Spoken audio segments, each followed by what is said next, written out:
Selamat pagi Bapak Ibu yang terkasih dalam kasih Tuhan Yesus Kristus. Pagi ini saya akan membawakan senjata iman kita yang diambil dari 2 Korintus 8 ayatnya yang ke-22. Bersama-sama dengan mereka kami utus seorang lain lagi, yakni saudara kita yang telah beberapa kali kami uji dan ternyata selalu berusaha untuk membantu. Dan sekarang ia makin berusaha karena besarnya kepercayaannya kepada kami.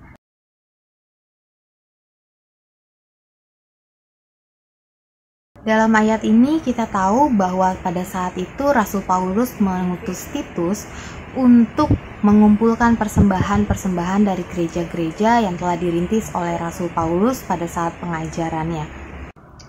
Hal ini menyatakan bahwa Rasul Paulus mengharapkan adanya kerjasama dari jemaat di Korintus untuk membantu ketiga utusan itu dalam melaksanakan tugas mereka. Hal ini merupakan kunci yang sangat penting dalam melayani. Kita perlu bekerja sama dengan setiap orang yang dipilih oleh Tuhan dalam melaksanakan tugas-tugas mereka di gereja. Ingatlah bahwa kita merupakan satu tubuh, dan Tuhan telah menganugerahkan kepada kita karunia supaya kita mau dan mampu melayani Tuhan, dan juga siap serta rela untuk melakukannya.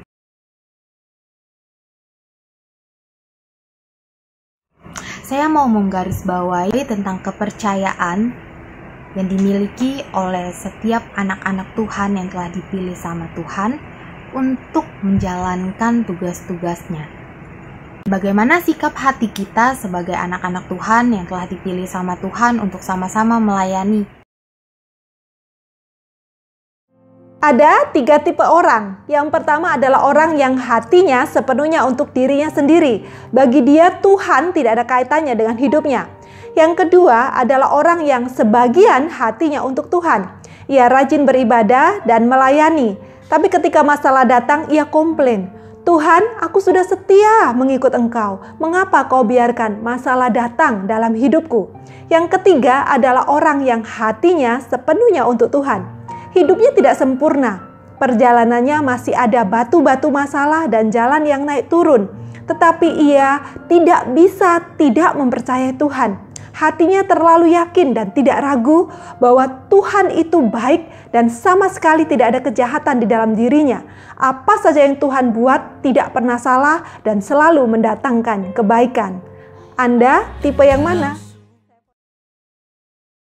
Satu ketika saya menemukan dari sosial media seorang penulis buku yang bernama Cifoni. Buku ini berjudul Dear God, dan buku ini ditulis karena kesehariannya dia yang suka menulis dan menuliskan apa yang dia diskusikan atau bicarakan dengan Tuhan. Jadi buku ini direferensikan untuk orang-orang yang merasa kesepian. Kesepian itu dalam arti tidak punya tempat atau tidak punya seseorang untuk kita menceritakan ganjalan hati kita, permasalahan hati kita. Sekecil apapun ganjalan hati kita, kalau kita takut, kita nggak berani, dan kita khawatir untuk menceritakannya kepada orang lain, itu bisa disebut kita merasa kesepian. Karena kita nggak punya teman yang kita percayai untuk kita bebas bercerita apapun yang kita rasakan. Ini definisi kesepian yang diceritakan oleh Cifoni dalam penulisan bukunya. Ada satu tema yang saya sangat sukai tentang penulisan buku ini yang berkaitan dengan ayat senjata iman kita dari tulisannya yang berjudul Tulus Saja Hatimu. Jangan takut untuk direndahkan. Jangan takut untuk tidak dihargai. Jangan takut dilukai dan dikecewakan. Itu semua seperti sebuah kekalahan. Dan ketakutan untuk kalah membuat ketulusanmu menjadi hilang. Kau bisa direndahkan. Tapi jika kau tulus, kau tidak akan merasa direndahkan. Kau bisa tidak dihargai.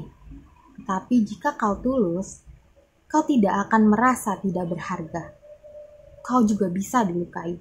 Tetapi jika kau tulus, kau tidak akan terluka. Jangan takut, tulus saja hatimu. Dan ketika saya membaca hal ini, saya teringat tentang satu tokoh Alkitab, yaitu Daud. Raja Daud itu yang diurapi oleh Nabi Samuel. Di 1 Samuel 16 ayat 7 ada tertulis seperti ini, berfirmanlah Tuhan kepada Samuel, janganlah pandang parasnya atau perawakan yang tinggi, sebab aku telah menolaknya, bukan yang dilihat manusia, yang dilihat Allah. Manusia melihat apa yang di depan mata, tetapi Tuhan melihat hati. Ayat ini ada karena pada saat itu Nabi Samuel itu disuruh Tuhan untuk mengurapi seorang anak, dan dia tertarik dengan paras kakaknya Daud yang bernama Eliab. Tapi saat itu Tuhan berkata lagi di ayatnya yang ke-12, 1 Samuel 16 ayat yang ke-12, ketika Daud datang, Tuhan berkata, bangkitlah, urapilah dia, sebab inilah dia. Jadi ketika kita sudah diurapi oleh Tuhan, kita melakukan pertobatan, lalu kita mau dibaptis air, dibaptis oleh Roh Kudus juga, dan kita memiliki kepenuhan Roh Kudus, di situ kita juga sudah menerima karunia Roh Kudus.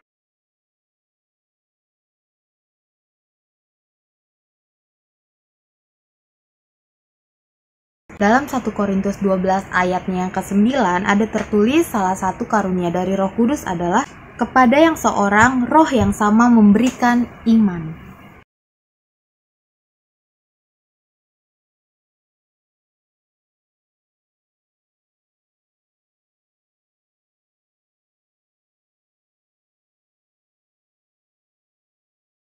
Jadi iman yang kita dapat itu adalah kepercayaan kita kepada Tuhan.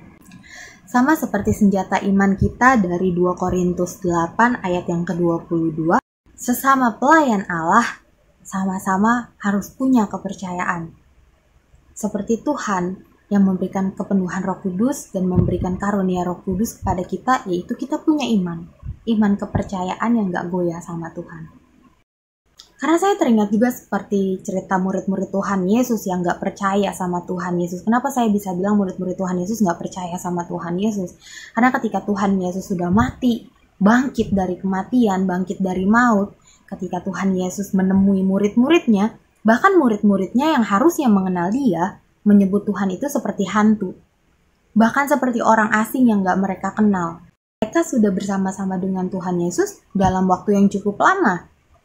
Sama-sama mengadakan mujizat, sama-sama mendengar tentang kebenaran bahwa Tuhan Yesus sesudah mati akan bangkit dari kematian. Tetapi pada saat itu, mereka tidak mengenal Tuhan Yesus. Lalu di mana kata percaya?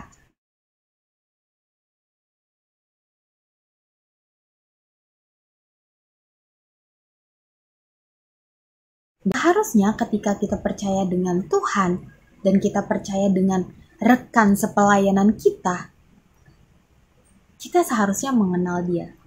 Dan kita seharusnya punya iman percaya. Mengapa iman percaya kita bisa goyah? Yang pertama itu adalah ketakutan kita. Yang kedua itu adalah kekhawatiran kita.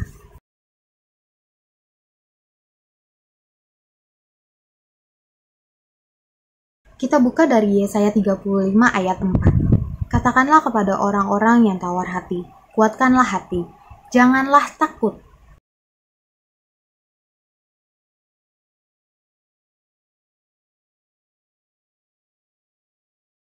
Yang kedua, tentang khawatir.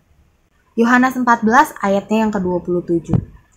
Dan apa yang kuberikan tidak seperti yang diberikan oleh dunia kepadamu. Janganlah gelisah dan gentar hatimu.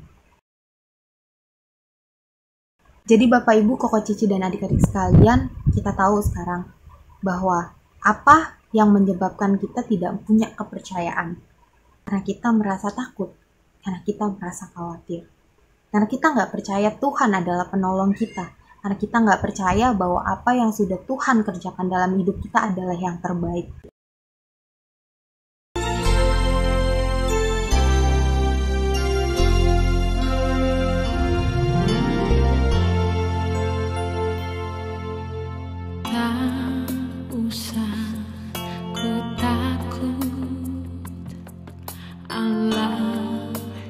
Menjagaku, tak usah ku bimbang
kita mau percaya sama Tuhan, sehingga apapun yang Tuhan proses dalam hidup kita bisa menerimanya dengan sukacita. Demikianlah senjata iman pada hari ini. Tuhan Yesus memberkati.